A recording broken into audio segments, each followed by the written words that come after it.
Hebu sema kutangaza. Sema tena kutangaza. Nataka nitabiri, sema kutangaza. Sema tena kutangaza.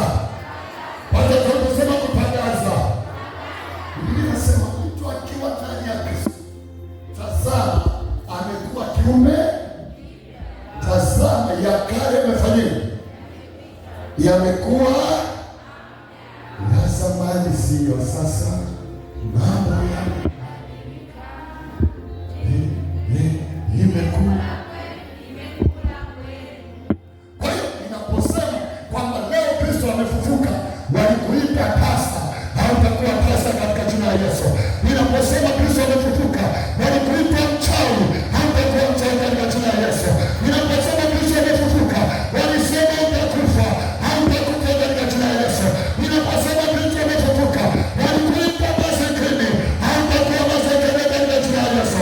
Ninatangaza jioni leo kwa neema na kwao, na kwa baraka imepita, na kama imekuwa mapya, pokea kibali kipya, pokea neema mpya, pokea baraka mpya, pokea uzima mpya, pokea neema mpya, pokea baraka mpya katika jina la Yesu.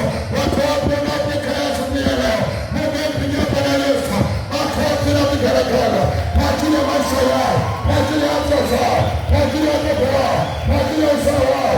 Sema amen. Sema amina. Sema amina. Tazama ya kale tazama yamekuwa. Mimi nataka niingie moyoni wako katika jina la Yesu. Sikilizeni wapendwa, sisi leo hapa tufanye kumbukumbu ya sikukuu ya Pasaka. Tunataka maisha ya Yesu yakatokea katika jina la Yesu. Hanielewi nasema hivi, hatujaja hapa kusema tumekuja kukumbuka kifo cha nani.